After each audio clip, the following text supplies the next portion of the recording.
بسم اللہ الرحمن الرحیم۔ السلام علیکم ورحمۃ اللہ وبرکاتہ۔ معزز خواتین و حضرات، میں ہوں حافظ فیاض عمر اور آپ دیکھ رہے ہیں پیارے نبی کا دین یوٹیوب چینل۔ میں امید کرتا ہوں کہ آپ سب خیریت سے ہوں گے اور اللہ تعالیٰ سے دعا کرتا ہوں کہ اللہ تعالیٰ آپ کو سدا خیر و عافیت کے سائے میں رکھے۔ صرف ایک دن یہ وظیفہ پڑھ لو، محبوب محبت میں ایسے تڑپے گا کہ فوراً آپ کو کال کرے گا۔ گارنٹی والا وظیفہ ہے۔ انشاءاللہ جو شخص بھی اس وظیفے کو پڑھتا ہے، اللہ کے فضل و کرم سے اس کی ہر مراد پوری ہوتی ہے، اس کو بہت فائدہ ہوتا ہے، اس کا سخت ناراض محبوب بھی اس سے راضی ہو جاتا ہے۔ یہ وظیفہ خاص ان لوگوں کے لیے ہے جو کہ کسی شخص کی ناراضگی کو ختم کرنا چاہتے ہیں یا کسی کے دل میں اپنے لیے محبت پیدا کرنا چاہتے ہیں۔ آپ کسی شخص سے بے پناہ محبت کرتے ہیں، وہ شخص یہ جانتا بھی ہے کہ آپ اس سے محبت کرتے ہیں، لیکن وہ آپ کو اگنور کر رہا ہے، نظر انداز کر رہا ہے، آپ کو تڑپا رہا ہے۔ وہ آپ کو آزما کر آپ کی محبت کی انتہا دیکھنا چاہ رہا ہے اور آپ اس غم میں دن رات پریشان رہتے ہیں، کھانا نہیں ٹھیک سے کھاتے، رات کو ٹھیک سے سو نہیں پاتے۔ یوں سمجھ لیں کہ آپ کی پوری دنیا صرف وہ شخص بن بیٹھا ہے، تو آپ ایسے شخص کے دل میں اپنے لیے تڑپ پیدا کرنے کے لیے اور اس شخص میں ایسے جذبات پیدا کرنے کے لیے کہ وہ خود آپ سے اپنی محبت کا اظہار کرے اور اتنی دیر اس نے جو آپ کو تڑپایا ہے اس کی وہ معافی بھی مانگے اور ہمیشہ آپ کا گرویدہ رہے، تو آپ اس عمل کو ضرور کیجئے گا۔ خصوصاً بالخصوص ازدواجی زندگی میں رنجشیں، رکاوٹیں، بندشیں اور لڑائی جھگڑے ختم کرنے کے لیے تو یہ وظیفہ بہت ہی کارآمد ہے۔ اگر بیوی ناراض ہو کر مائکے چلی گئی ہے یا شوہر نے بیوی کو لڑائی جھگڑا کر کے اپنے گھر سے نکال دیا ہے اور طلاق کی دھمکیاں دے رہا ہے، تو ایسے شوہروں کو اور بیویوں کو اپنے قابو میں، اپنی مٹھی میں کرنے کے لیے یہ وظیفہ نہایت ہی مجرب اور گارنٹیڈ ہے۔ بڑا ہی آسان ہے۔ سورہ فاتحہ کی ایک آیت مبارکہ کا یہ وظیفہ ہے۔ صرف اللہ پر یقین رکھ کر اس وظیفے کو پڑھنا ہے۔ ہرگز اپنے دل میں یہ گمان نہیں لانا کہ حافظ صاحب نے بتایا ہے تو ضرور اثر کرے گا۔ نعوذ باللہ، حافظ صاحب کی کوئی اوقات نہیں ہے۔ حافظ صاحب اللہ کے بتائے ہوئے کلام کو ہی آپ تک پہنچاتے ہیں۔ صوفے اکرام نے جو کلام ہمیں سکھائے ہیں، علماء اکرام نے جو وظائف ہمیں سکھائے ہیں، اکابرین نے جو ہمیں وظیفے بتائے ہیں، اور سب سے بڑھ کر نبی رحمت شفیع المعظم سرکار دو عالم جناب محمد صلی اللہ علیہ وسلم کی تعلیمات کے ذریعے ہم تک جو وظائف، جو عملیات پہنچے ہیں، ہمارا مقصد صرف وہی آپ کو بتانا ہے۔ یاد رکھیں، صرف جائز مقصد کے لیے ہی اس عمل کو کیا جا سکتا ہے۔ وہ جائز مقصد کون سے ہیں کہ اگر گھر میں ماں ناراض ہے، باپ ناراض ہیں، بہن بھائی ناراض ہیں، تو ان کو منانے کے لیے، ان کے دل میں محبت پیدا کرنے کے لیے یہ وظیفہ کیا جائے۔ شوہر کو منانے کے لیے، بیوی کو منانے کے لیے یا کسی رشتہ دار کو منانے کے لیے اس وظیفے کو کیا جائے۔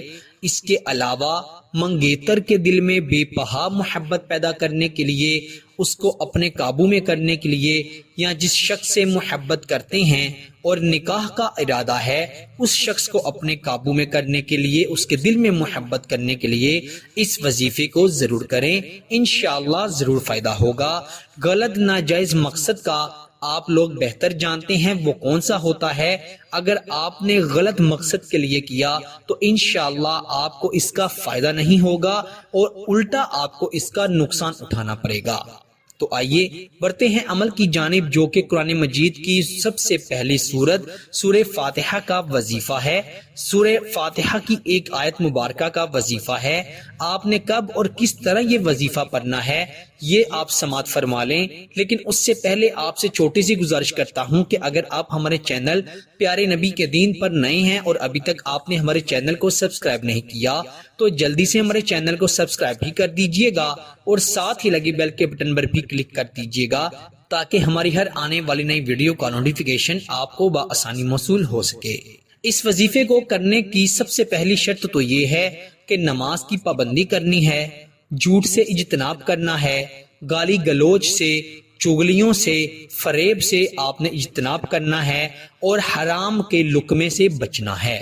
پھر اس عمل کو کریں گے تو انشاءاللہ ضرور فائدہ ہوگا۔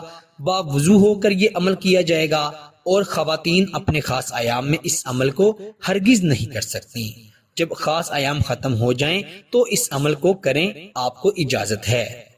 آپ نے کیا کرنا ہے؟ عشاء کی نماز ادا کرنے کے بعد دیکھیں کچھ عمل تو ایسے ہوتے ہیں کہ عشاء کی نماز ادا کرنے کے فوری بعد کیے جاتے ہیں، لیکن کچھ عملیات میں، کچھ وظائف میں یہ چھوٹ ہوتی ہے کہ رات کو آپ نے جب عشاء کی نماز ادا کر لی، تقریباً اب سردیوں میں عشاء کی جماعت 7 بجے ہو جاتی ہے، آپ نے 7 بجے عشاء کی نماز پڑھ لی یا 7:30 8 بجے پڑھ لی، تو جب آپ رات کو سونے لگیں یعنی رات 12 بجے سے پہلے کسی بھی وقت اس عمل کو کیا جا سکتا ہے۔ آپ نے عشاء کی نماز ادا کرنے کے بعد کسی بھی وقت رات کو 12 بجے سے پہلے یعنی سونے سے پہلے یہ عمل کرنا ہے۔ 100 دانے والی تسبیح پکڑ لینی ہے اور کسی بھی جگہ پر، کرسی پر، بیڈ پر، صوفے پر یا جائے نماز بچھا کر بیٹھ جانا ہے اور آپ نے اول آخر 11 مرتبہ نماز والا درود پاک یعنی درود ابراہیم پڑھنا ہے، کیونکہ اس میں حضرت ابراہیم علیہ السلام کی آل اولاد کو سلام پیش کیا جاتا ہے۔ آپ نے درود ابراہیم پڑھنا ہے اول آخر 11 مرتبہ۔ پھر آپ نے 3 تسبیحاں یعنی 100 دانے والی تسبیح لے کر 3 تسبیحاں 300 مرتبہ یہ سورہ فاتحہ کی چھوٹی سی آیت مبارکہ صراط الذین انعمت علیہم، صراط الذین انعمت علیہم، یہ آیت مبارکہ 300 مرتبہ پڑھنی ہے۔ تصور آپ نے اپنے محبوب کا رکھنا ہے۔ اگر آپ کے موبائل میں اس کی تصویر ہے تو اپنے موبائل کو سائلنٹ پر لگا کر یا ایروپلین موڈ پر لگا کر محبوب کی تصویر نکال کر اپنے سامنے رکھ لینی ہے تاکہ کوئی کال یا میسج نہ آئے اور آپ کو اس عمل میں رکاوٹ پیش نہ آئے۔ 300 مرتبہ صراط الذین انعمت علیہم پڑھ کر آپ نے محبوب کی تصویر پر یا تصور میں اس پر دم کر دینا ہے اور اللہ سبحانہ تعالی سے اللہ کے پاک ناموں کا واسطہ دیتے ہوئے، اللہ کے سونے حبیب کا واسطہ دیتے ہوئے دعا کرنی ہے اپنی محبت کو پانے کے لیے، محبوب کو قابو کرنے کے لیے اور اس کے دل میں محبت پیدا کرنے کے لیے۔ کم از کم 11 دن تک اس عمل کو ضرور کرنا ہے۔ 11 دن آپ اس عمل کو کریں گے تو انشاءاللہ مرتے دم تک اس انسان کے دل سے آپ کے لیے محبت ختم نہیں ہوگی۔ ویڈیو کی اجازت کے لیے کمنٹ میں 1 مرتبہ سبحان اللہ ضرور لکھ دیجئے گا، اس سے انشاءاللہ آپ کو نیکیاں بھی ملیں گی اور آٹومیٹکلی اس عمل کی اجازت بھی مل جائے گی۔ عمل پسند آیا ہو تو ویڈیو کو لائک اور شیئر بھی ضرور کر دیجئے گا۔ اللہ تعالیٰ سب کو عمل کی توفیق عطا فرمائے۔ پیارے دوستو، اسی کے ساتھ مجھے دیجیے اجازت، آپ سے انشاءاللہ اگلی نئی ویڈیو میں ضرور ملاقات ہوگی۔ تب تک کے لیے اپنا بہت سارا خیال رکھیے گا اور بندہ ناچیز کو اپنی دعاؤں میں ضرور یاد رکھیے گا۔ اللہ حافظ۔